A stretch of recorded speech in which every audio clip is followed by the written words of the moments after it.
نحمده ونصلي ونسلم على رسوله الكريم اما بعد فاعوذ بالله من الشیطان الرجیم بسم اللہ الرحمن الرحیم یا ایھا الذین آمنوا اتقوا اللہ وکونوا مع الصادقین صدق اللہ مولانا العظیم سبحان اللہ ان اللہ وملائکتہ یصلون علی النبی یا ایھا الذین آمنوا صلوا علیہ وسلموا تسلیما اللهم صل علی سیدنا مولانا محمد وعلی آل سیدنا مولانا محمد وبارک وسلم سب پڑھے الصلاۃ والسلام علیک یا سیدی یا رسول اللہ وعلی آلک واصحابہ یا حبیب اللہ الصلاۃ والسلام علیک یا شفیع المذنبین وسلم علیک وعلی آلک واصحابک وازواجک وذریاتک واہل بیتک یا راحت العاشقین.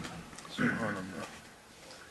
انتہائی قابل احترام حاضرین و سامعین، عاشقان رسول،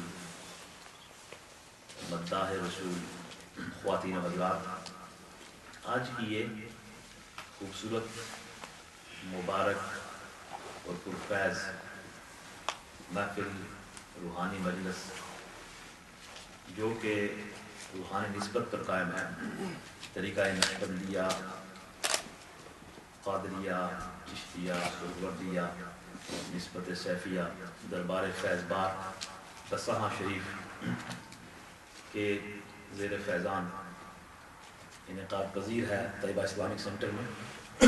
میں اپنے دربار فیض بار کے تمام مقتدان کو اور اپنے وانی عزیز سہیل چودھری صاحب کو، عاشق اللہ صاحب اور اکرام صاحب کو اور آپ جتنے محبت والے یہاں بیٹھے ہیں اس مجلس کے انعقاد پر مبارکباد پیش کرتا ہوں. نبی پاک صلی اللہ علیہ وسلم کی آمد مسعود کی، میلاد رسول کی ساتھ ہیں، اور پھر ربیع الثانی جس میں نسبت اولیاء، نسبت مصطفیٰ کے مبارک ذکر کے بعد نسبت اولیاء اور فیضان اولیاء کی بہار حضور پاک صلی اللہ علیہ وسلم کے وسیلے سے عام ہوتی ہیں، تو وہ لمحات بالکل ہم ان کا استقبال کر رہے ہیں. تو اس مناسبت سے میں سمجھتا ہوں کہ یہ بڑی اہم محفل ہے. جیسا کہ میں پہلے کہا کہ اس میں ذوق والے حضرات، بہت باذوق اور صاحبان نسبت آپ حضرات تشریف فرما ہیں. عوامی مجلس، عوامی اجتماع نہیں ہے، اس لیے اس میں نبی پاک صلی اللہ علیہ وسلم کے حسن پاک کا مبارک ذکر آپ نے سنا، نعت پاک بڑے ذوق بڑے انداز میں آپ مستفید ہوئے، اور اس دوران ہم خفی ذکر جو ہماری مجلس کا طریقہ ہے وہ ہم کرتے رہے. اور میں اپنے واعظ کے دوران بھی آپ سے گزارش کروں گا کہ خفی اس میں ذات کا ذکر جاری رکھیں اور اپنے قلب میں اللہ کی محبت کے نور کو طلب کریں. یہ تصور رکھیں کہ آپ کے دل میں اللہ کی محبت کا نور آ رہا ہے، اور اپنے دل کو، اپنے قلب کو اس میں ذات اللہ کے تصور سے آپ ضرب لگاتے رہیں، دل کو ہٹ کرتے رہیں. حاضرین، وقت کم ہے ہمارے پاس، اس لیے شاید کوئی بہت لمبی گفتگو نہ ہو سکے. میں اس نشست میں عظمت اولیاء اور نسبت اولیاء پر بات کرنا چاہتا ہوں. دو نکات ہوں گے. ایک تو اولیاء اللہ کی عظمت اور ان کا مقام، ان کی فضیلت، نبی پاک صلی اللہ علیہ وسلم کی بارگاہ سے فیض حاصل کرنے والوں کا مقام اور ان کی عظمت کیا ہے. سبحان اللہ. اور یہاں سے یہ تصور یقیناً ہمارے سامنے آ جائے گا کہ حضور پاک صلی اللہ علیہ وسلم کے غلاموں کو اللہ نے عظمت دی ہے، تو خود ان کے آقا کا مقام کیا ہوگا صلی اللہ علیہ وسلم. اور دوسری بات میں یہ کوشش کروں گا کہ نسبت اولیاء کی بات کروں، اور اس میں مولانا روم کی مثنوی جو پرشین میں یا فارسی میں مثنوی شریف سے میں کوشش کروں گا کچھ آپ کو ڈیلیور کروں، کچھ آپ کو میسج دے سکوں. تو ہم بغیر تمہید کے آتے ہیں آیت کریمہ پہ جو میں نے تلاوت کی. یا ایھا الذین آمنوا اتقوا اللہ وکونوا مع الصادقین. اہل ایمان تقوی اختیار کرو اور سچوں کے ساتھ ہو جاؤ. سبحان اللہ. آیت بینہ میں خطاب ایمان والوں کو ہے. پہلی بات یہ کلیئر ہو گئی. ایمان والوں کو قرآن پاک میں کہیں انسانیت کو خطاب کیا گیا، کہیں کفار کو، کہیں مشرکین کو، کہیں منافقین کو خطاب بھی ہوا. اور جب اللہ سبحانہ و تعالیٰ نے معرفت، قرب و وصال، پاکیزگی اور طہارت، بندگی اور اطاعت، فرمان برداری اور وصال و قرب کی بات کرنا چاہیے تو وہاں ایمان والوں کو خطاب کیا. سبحان اللہ. اس آیت پاک میں مخاطب کون لوگ ہیں؟ ایمان والے۔ ماشاءاللہ۔ دوسرا نقطہ یہ ہے کہ اس آیت پاک میں تقوی اختیار کرنے کی بات کی جا رہی ہے، متقی بننے کی۔ ہم سب کو جو اللہ نے زندگی دے رکھی ہے، اس کا واحد مقصد یہ ہے کہ ہم اللہ کی بندگی کر کے، فرمان برداری کر کے، رسول کریم صلی اللہ علیہ وسلم کی شریعت مطہرہ کے مطابق زندگی بسر کر کے اللہ کے قریب ہو سکیں، ہمارے سینے اللہ کی معرفت کے نور سے آباد ہو سکیں۔ قرآن پاک میں یہ تذکرہ ملتا ہے، وَمَا خَلَقْتُ الْجِنَّ وَالْإِنسَ إِلَّا لِيَعْبُدُونَ، کہ جن و انس کی تخلیق کا مقصد یہ ہے کہ یہ اللہ کی بندگی کرے، اللہ کی عبادت کرے، اس کی بارگاہ میں قیام کریں، رکوع کریں، سجدہ کریں، نمازی بنیں، نماز کی پابندی کریں، ذکر کی پابندی کریں، نبی پاک صلی اللہ علیہ وسلم کی بارگاہ میں تعلق قائم کریں، اچھے کام کریں، بدی سے دور بھاگیں، شر سے دور رہیں، معصیت سے دور رہیں، گناہ سے دور رہیں، نافرمانی سے دور رہیں، یہ توبہ کرنے والے ہو جائیں، یہ پاکیزگی والے ہو جائیں، طہارت والے ہو جائیں اور نور والے ہو جائیں۔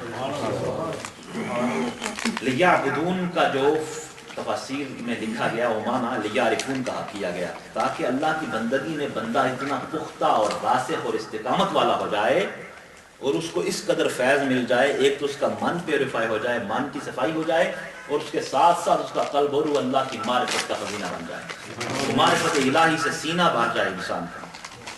اور یہ ایک الگ عنوان ہے، میں اگر لوں بہت بار لمبی ہو جائے کہ انسان کیا ہے۔ انسان ایک عظیم چیز ہے، انسان ایک عظمت کا عمل، لقد خلقنا الانسان فی احسن تقویم، اس کو احسن تقویم کی عظمت، وہ ٹائٹل اللہ نے دیا جس کو ڈاکٹر اقبال نے یوں بیان کر دیا، بات ختم کر دی کہ خود ہی کا رازداں ہو جا، خدا کا ترجمہ ہو جا۔ یہ اللہ کا رازدان ہے۔ انسان کو عالم صغیر کہا گیا، اور یہ ساری یونیورس عالم کبیر ہے، جو کل کائنات جو یونیورس ہے اس کو عالم کبیر کہا گیا، عالم خلق بھی کہا گیا۔ خود انسان ایک کائنات ہے، سبحان اللہ۔ خود انسان ایک کائنات ہے، لیکن سوال یہ ہے کہ یہ انسان اپنا کھول تو ذرا لگائے، یہ انسان ذرا اپنے باطن میں جان کے تو صحیح، یہ انسان اپنے اندر کی خبر تو لے، یہ انسان اپنے من کی کائنات کو آباد تو کرے، یہ انسان اپنے دل میں جھانکے تو صحیح، اس باسوال کا جواب تو تلاش کرے میں کس مقصد کے لیے دنیا میں آیا ہوں۔ اپنے من میں ڈوب کر پا جا سراغ زندگی، تو اگر میرا نہیں بنتا نہ بن، اپنا تو بن۔ بے شک، سبحان اللہ، سبحان اللہ۔ بات سمجھے؟ تو یہاں فرمایا اتقوا اللہ، اللہ سے ڈرو۔ میں تقوی کی بالکل سادی اور سلیس ڈیفینیشن جو علماء نے کی وہ یہ کی، وہ توبہ کے حوالے سے ہے۔ تقوی کیا ہے کہ انسان گناہ کو اور نافرمانی کو مکمل طور پہ چھوڑ کر، نافرمانی اور معصیت کو چھوڑ چھاڑ کے، پکی توبہ کر کے اس کا اطاعت اور فرمان برداری کے راستے پر استقامت اور پختگی کے ساتھ چلنا تقوی کہلاتا ہے۔ سبحان اللہ۔ بدی اور شر کو چھوڑ دیا اور خیر اور نیکی کے راستے کا انتخاب کر لیا۔ تقوی، یہ تقوی کی سادی سی تعریف میں نے کی ہے۔ تقوی اپنے معنی کے اعتبار سے بڑی گہرائی رکھتا ہے۔ صرف یہ بات کہوں کہ آج جو بندہ معصیت اور گناہ کو چھوڑتا ہے وہ بھی عظمت کا حامل ہے۔ توبہ بہر صورت کرنی چاہیے، ہر گناہ پہ توبہ واجب ہے، اور توبہ جو کر لیتا ہے اس کی شان یہ ہے، التائب من الذنب کمن لا ذنب لہ، سرور کون مقام صلی اللہ علیہ وسلم کا ارشاد ہے کہ گناہوں سے توبہ کرنے والا ایسے ہے جیسے اس نے گناہ کیا کہ نہیں۔ سبحان اللہ، سبحان اللہ۔ اور کیا چاہیے؟ دیکھیں کتنا لطف و کرم ہے۔ اور توبہ کیا ہے؟ توبہ وہی ہے کہ انسان گناہوں سے پکے ارادے کے ساتھ، عزم مصمم کے ساتھ باز آنے کا عہد کرے، معصیت کو چھوڑنا اور نیکی کی راہ پہ چلنا، یہ تقوی کہلاتا ہے۔ اور میں نے یہ کہا کہ آج جو توبہ کر لیتا ہے گناہ سے، معصیت سے، نافرمانی سے، اللہ ہم میں سے ہر ایک کو توفیق عطا فرمائے اور استقامت عطا فرمائے، آج جو توبہ کرتا ہے وہ بھی متقی کہلاتا ہے، اور جو اللہ کے قرب کے آنگن میں جا کے اللہ کا ولی بیٹھا وہ بھی متقی کہلاتا ہے۔ سبحان اللہ، سبحان اللہ۔ لیکن دونوں کے تقوی کے درجے میں اس میں تفاوت ہے، اس میں زمین و آسمان کا فرق ہے۔ دونوں کا ایک عام مومن جو اپنی بندگی کر رہا ہے اس کے مقام میں اور اللہ کے ولی کے مقام میں بڑا فرق ہے۔ اور پھر یہی مثال ہے جب ولی اپنے مقام کی معراج پہ پہنچ جاتا ہے تو پھر اس سے آگے مقامات شروع ہوتے ہیں صدیقین کے، صحابہ کرام علیہم رضوان کے، پھر اس سے آگے آپ دیکھ لیں آگے مقامات بڑھتے ہیں انبیاء کے، رسل کے۔ تو یہ اللہ تعالیٰ نے درجات اور مقامات رکھے ہیں، ہر ایک کی ایک عظمت کا ایک پہلو ہے، ہر ایک کی عظمت کا۔ اور یہاں میں کہتا چلوں اللہ کے ولی کو اللہ نے اتنے مقامات اور عظمتیں دی ہیں کہ اگر انسان انہی باتوں کو اپنے ذہن نشی کر لیں اور ان باتوں کو اپنے سامنے رکھے تو اس سے عظمت رسول، عظمت انبیاء وہ سامنے آتی ہے. اور جب رسولوں کی عظمت کو وہ اس کو ملاحظہ کرتا ہے تو اس اللہ تعالیٰ کی جو تقدیر ہے، جو خالق کائنات ہے، اس کی عظمت کا مقام سامنے آتا ہے. یہ تمام باتیں انسان ان چیزوں سے تسلسل سے یہ باتیں سمجھ سکتا ہے. ہر چیز ایک اگلا علم عطا کرتی ہے. ہر جو فکر ہے وہ ایک اگلا دریچہ کھولتی ہے اور معرفت میں انسان آگے بڑھتا چلا جاتا ہے. تو یہاں تقویٰ کی بحث کو یہاں رکھتے ہوئے